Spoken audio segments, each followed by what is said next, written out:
ॐ नारायणाय नमः। ॐ हरये नमः। ॐ विष्णवे नमः। ॐ केशवाय नमः। ॐ माधवाय नमः। ॐ गोविन्दाय नमः। ॐ दामोदराय नमः। ॐ वासुदेवाय नमः। ॐ सङ्कर्षणाय नमः। ॐ प्रद्युम्नाय नमः। ॐ अनिरुद्धाय नमः। ॐ पुरुषोत्तमाय नमः।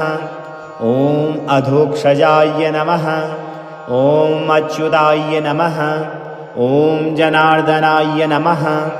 ॐ उपेन्द्राय नमः। ॐ त्रिविक्रमाय नमः। ॐ श्रीधराय नमः। ॐ हृषीकेशाय नमः।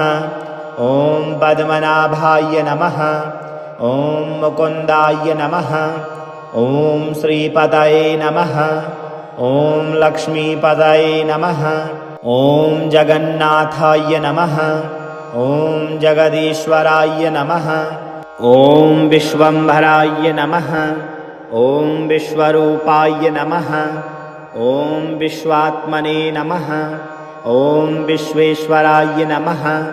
ॐ यज्ञपुरुषाय नमः। ॐ यज्ञभुजे नमः।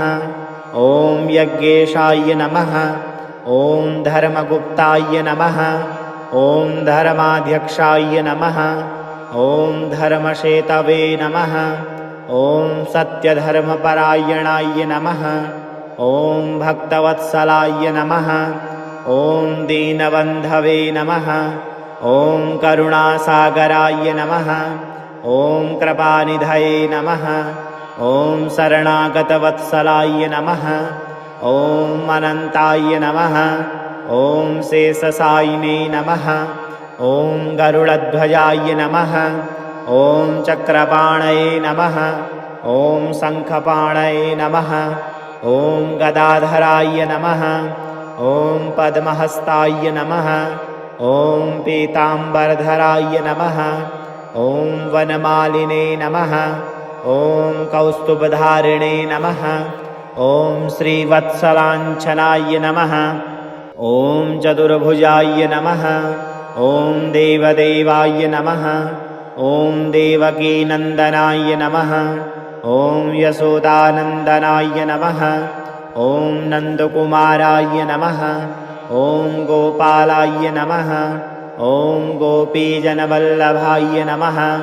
ॐ राधारमणाय नमः। ॐ मुरारये नमः।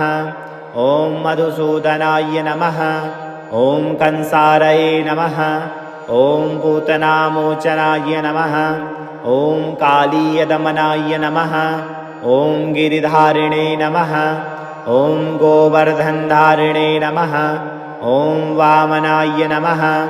ॐ श्रीरामाय नमः। ॐ परशुरामाय नमः। ॐ नृसिंहाय नमः। ॐ वराहाय नमः। ॐ मत्स्याय नमः।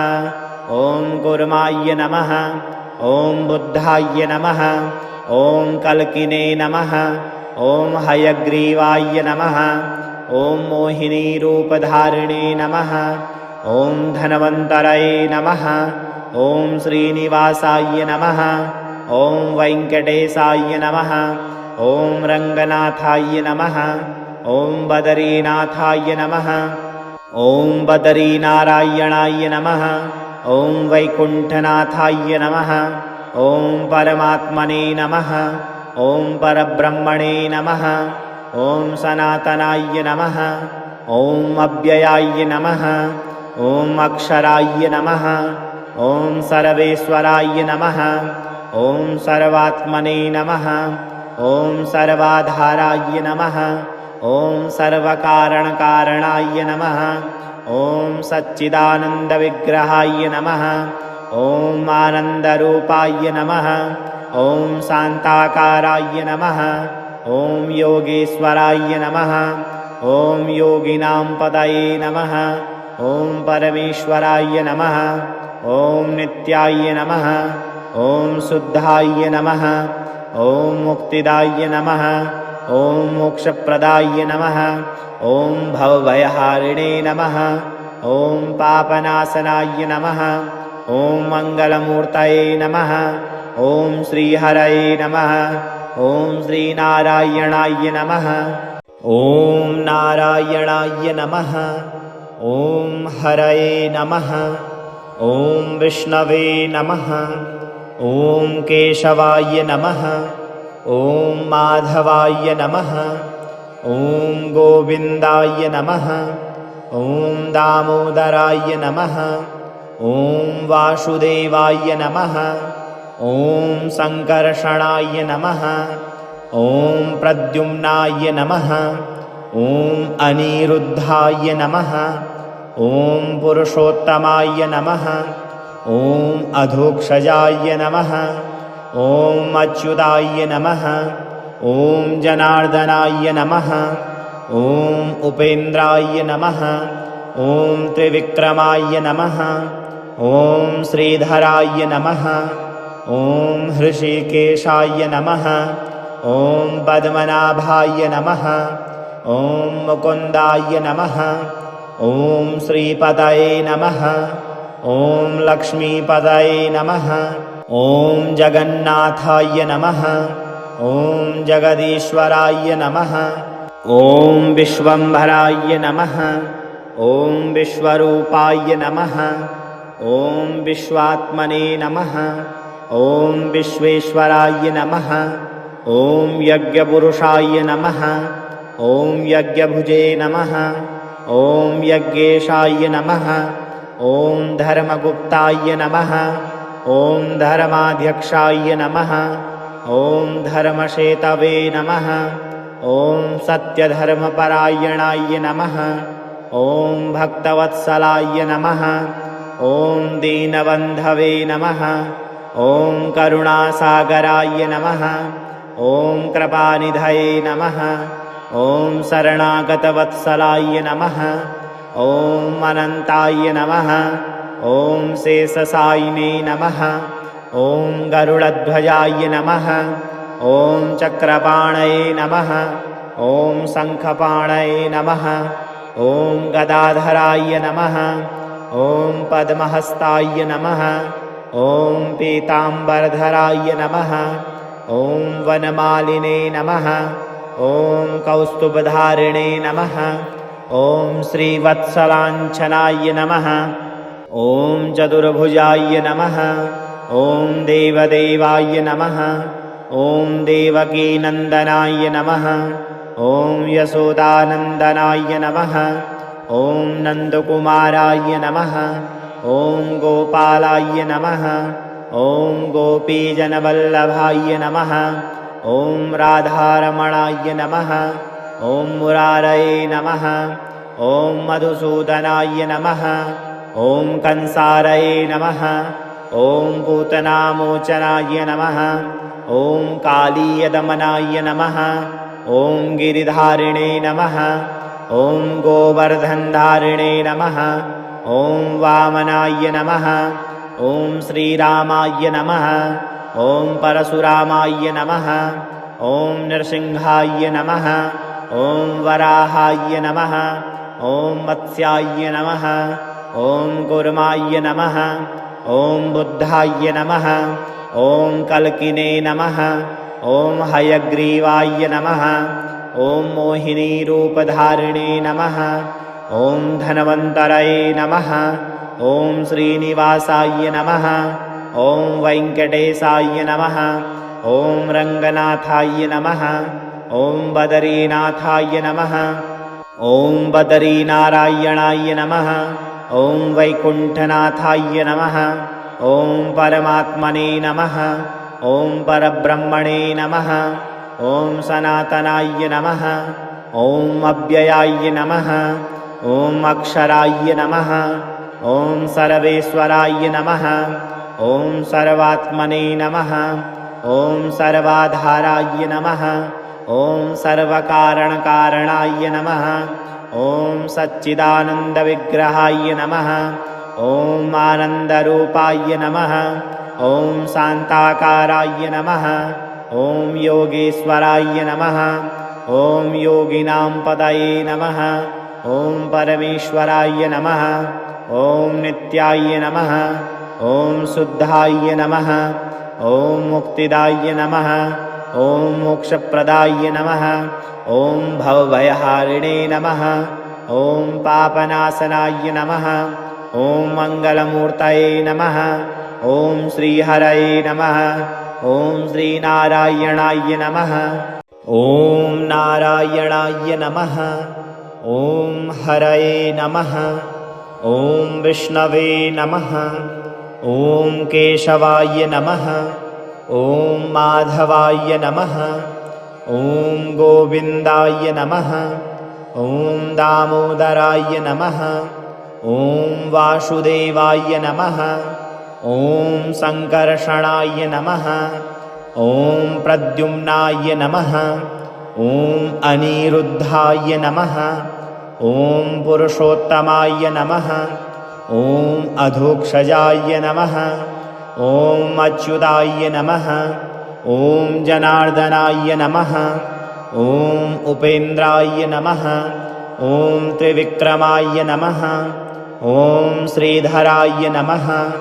ॐ हृषिकेशाय नमः। ॐ पद्मनाभाय नमः। ॐ मुकुन्दाय नमः। ॐ श्रीपतये नमः। ॐ लक्ष्मीपतये नमः। ॐ जगन्नाथाय नमः। ॐ जगदीश्वराय नमः। ॐ विश्वम्भराय नमः। ॐ विश्वरूपाय नमः। ॐ विश्वात्मने नमः। ॐ विश्वेश्वराय नमः। ॐ यज्ञपुरुषाय नमः। ॐ यज्ञभुजे नमः। ॐ यज्ञेशाय नमः। ॐ धर्मगुप्ताय नमः। ॐ धर्माध्यक्षाय नमः। ॐ धर्मशेतवे नमः। ॐ सत्यधर्मपरायणाय नमः। ॐ भक्तवत्सलाय नमः। ॐ दीनबन्धवे नमः। ॐ करुणासागराय नमः। ॐ कृपानिधये नमः। ॐ शरणागतवत्सलाय नमः। ॐ अनन्ताय नमः। ॐ शेषशायिने नमः। ॐ गरुडध्वजाय नमः।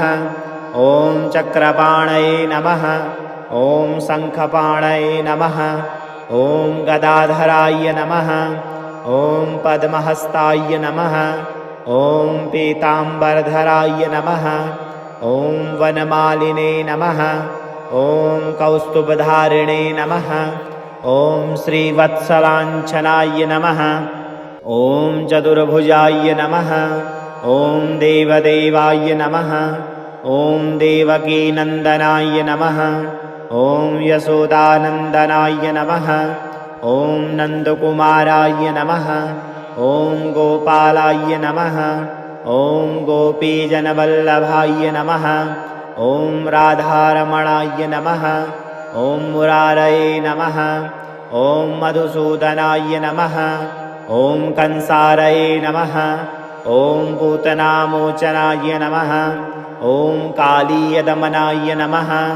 ॐ गिरिधारिणे नमः। ॐ गोवर्धनधारिणे नमः। ॐ वामनाय नमः। ॐ श्रीरामाय नमः। ॐ परशुरामाय नमः। ॐ नृसिंहाय नमः। ॐ वराहाय नमः। ॐ मत्स्याय नमः। ॐ कूर्माय नमः। ॐ बुद्धाय नमः। ॐ कल्किने नमः। ॐ हयग्रीवाय नमः। ॐ मोहिनीरूपधारिणे नमः। ॐ धन्वन्तरये नमः। ॐ श्रीनिवासाय नमः। ॐ वेङ्कटेशाय नमः। ॐ रङ्गनाथाय नमः। ॐ बदरीनाथाय नमः। ॐ बदरीनारायणाय नमः। ॐ वैकुण्ठनाथाय नमः। ॐ परमात्मने नमः। ॐ परब्रह्मणे नमः। ॐ सनातनाय नमः। ॐ अव्ययाय नमः। ॐ अक्षराय नमः। ॐ सर्वेश्वराय नमः। ॐ सर्वात्मने नमः। ॐ सर्वाधाराय नमः। ॐ सर्वकारणकारणाय नमः। ॐ सच्चिदानन्दविग्रहाय नमः। ॐ आनन्दरूपाय नमः। ॐ शान्ताकाराय नमः।